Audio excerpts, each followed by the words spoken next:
Bismillahirrahmanirrahim. Assalamualaikum warahmatullahi wabarakatuh. Rekan-rekan mahasiswa semuanya yang mengambil mata kuliah Hukum dan Hak Cipta, saya sudah menerima beberapa pertanyaan dari kalian. Akan kita bahas satu di video ini, satu lagi ada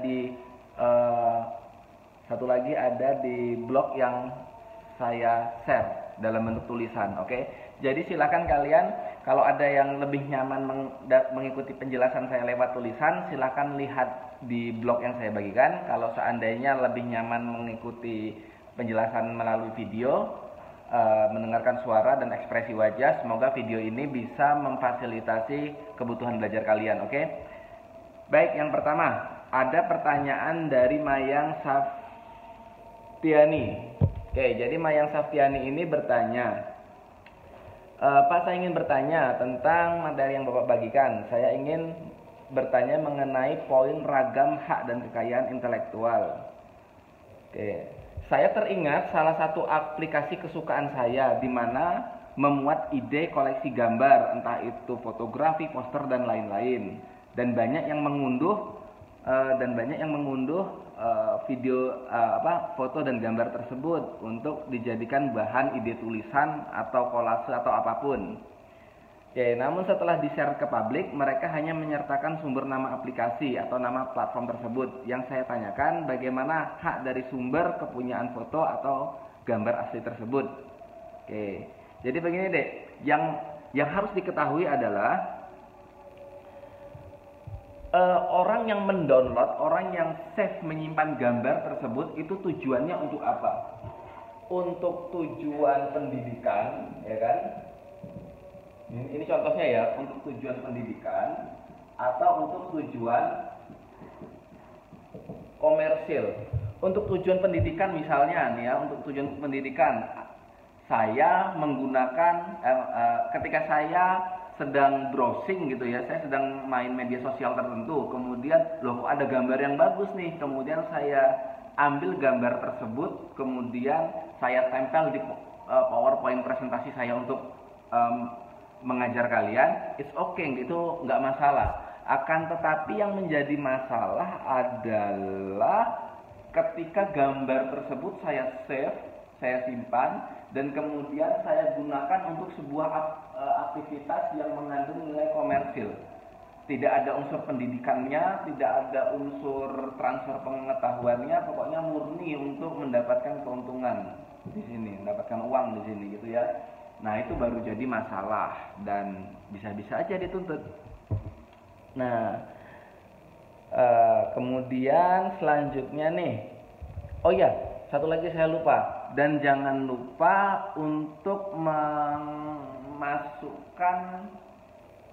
gini, meskipun untuk tujuan pendidikan deh ya, misalnya saya gunakan, misalnya ada gambar tertentu atau ada diagram tertentu, kemudian saya gunakan untuk bahan penunjang tulisan saya di sebuah jurnal ilmiah gitu misalnya ya. Nah, saya harus tetap mencantumkan bagan ini, gambar ini, ya kan, grafik ini saya ambil di mana dan siapa yang mengepostnya. Kamu bisa lihat contohnya di jurnal-jurnal ilmiah. Oke, kemudian selanjutnya, Assalamualaikum Pak, saya Suprantio, bla bla bla. Oke. Pak, saya ingin bertanya, apakah karakter-karakter dalam komik seperti Doraemon, Donald Bebek, SpongeBob dilindungi oleh hak cipta? Yes. Karakter-karakter seperti itu dilindungi oleh hak cipta. Kemudian pertanyaan selanjutnya, kalau dilindungi, jika kita menggunakan karakter tersebut tanpa izin, apakah itu merupakan sebuah pelanggaran hak cipta? Absolutely, ya, absolutely.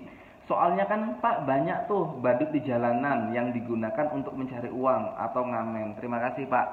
Nah, apakah dilindungi? Ya. Kalau kita gunakan untuk kepentingan komersil tanpa izin, apakah melanggar? Absolutely, tentu aja. Tapi yang harus diingat adalah begini deh. Mungkin nanti akan kita pelajari di pertemuan-pertemuan selanjutnya ya, tapi nggak apa-apa, saya sampaikan saja dulu di sini. Yang namanya hak cipta, ya itu hak kekayaan intelektual gitu ya, itu sebenarnya ada yang punya batas waktu. Misalnya nih ya, seumur hidup plus 70 tahun setelah orang itu meninggal misalnya. Nah, jadi mungkin ada beberapa karakter tertentu ya, mungkin ada beberapa karakter tertentu yang sifatnya sudah apa istilahnya itu, sudah free, dalam artian begini, mungkin sudah karakter ini mungkin sudah digambarkan puluhan tahun yang lalu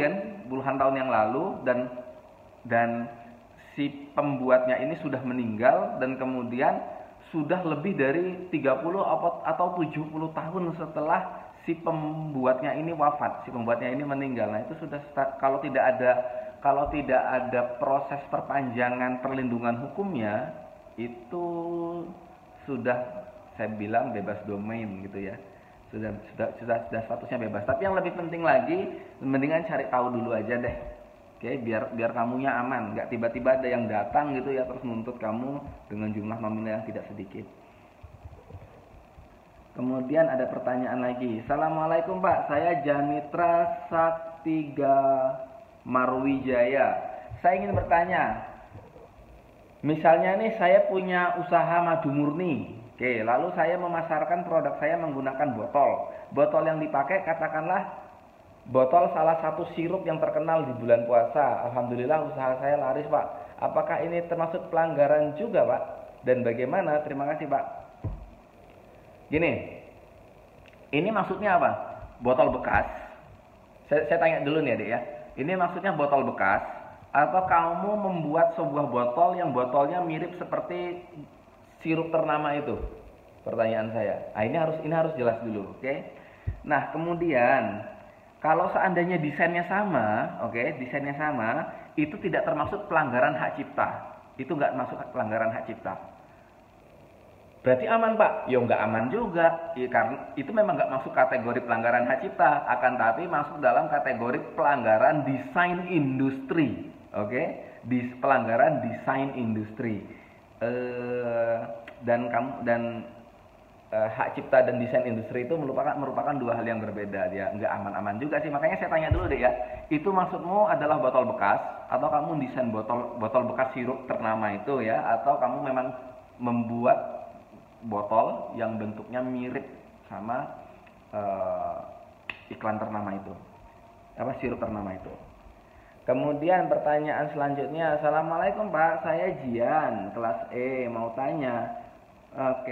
Jika ada sebuah karya nih, misalnya lagu itu sudah terkenal di mana-mana, tapi lagu tersebut belum punya hak cipta secara hukum, lalu di cover oleh orang lain, dan tiba-tiba yang punya lagu nuntut pengcover lagu tersebut, apakah pengcover lagu itu bisa dituntut, Pak? Jadi gini deh, kamu harus tahu bahwa hak cipta itu timbul otomatis, hak cipta itu timbul secara otomatis. Jadi misalnya gini, kamu tiba-tiba punya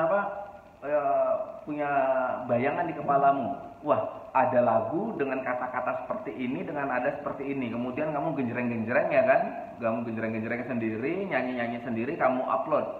Kamu upload. Nah, dan ternyata banyak yang suka dengan lagu itu, gitu ya. Banyak yang suka dengan lagu itu dan kemudian banyak yang mengcover lagu itu. Dek, meskipun kamu belum mendaftarkannya, tapi kamu sudah punya hak cipta atas lagu tersebut. Karena hak cipta itu sifatnya lahir begitu saja.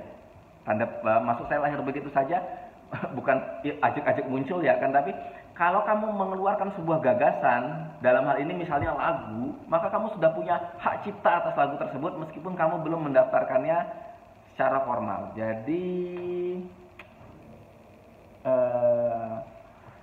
Jadi kalau seandainya yang punya lagu ya kan, yang merasa menciptakan lagu itu memiliki bukti-bukti yang memang menguatkan bahwa dialah orang pertama yang menciptakan lagu itu, dia orang pertama yang menyanyikan lagu itu, maka bisa saja dia menuntut orang lain yang mengcover lagu yang sudah dia ciptakan. Paham ya Dek ya? Kemudian nih pertanyaan selanjutnya.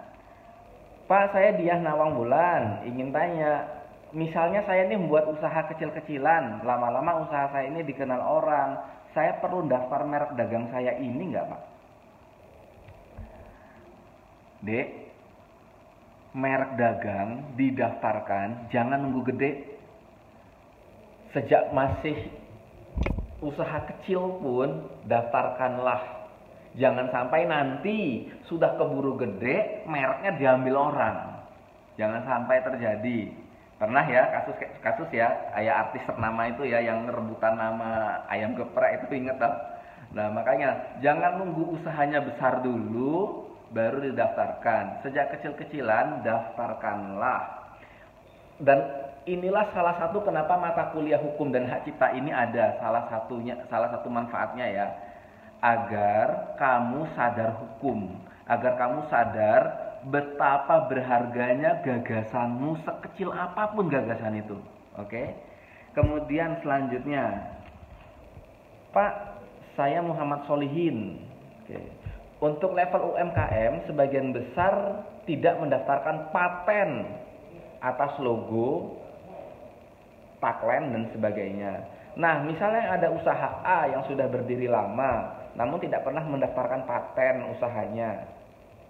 Kemudian ada usaha B yang mempunyai logo dan lain-lain yang mirip dan dia mendaftarkan hak paten atas usahanya. Apakah usaha si A akan kalah ketika dibenturkan dengan lisensi B atau bagaimana, Pak? Pertama, Dek,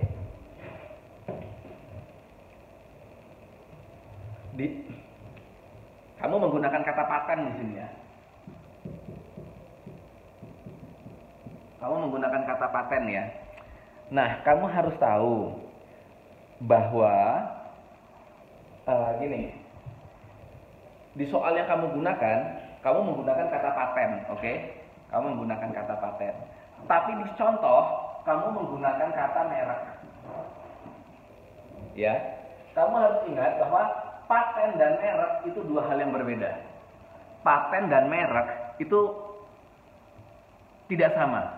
Oke, kamu harus ingat. Paten adalah perlindungan kekayaan intelektual yang berkaitan dengan teknologi. Oke, paten itu kaitannya sama teknologi. Nah, sedangkan merek itu berkaitan dengan nama dagang, ya kan? Dengan nama dagang. Jadi paten dan merek itu dua hal yang berbeda deh. Ini saya luruskan dulu ya. Paten itu saya ulangi, paten itu kaitannya sama teknologi, merek itu kaitannya sama nama dagang. Saya ambil contoh misalnya presiden kita yang ketiga, Baharudin Yusuf Habibie, dia menemukan teknik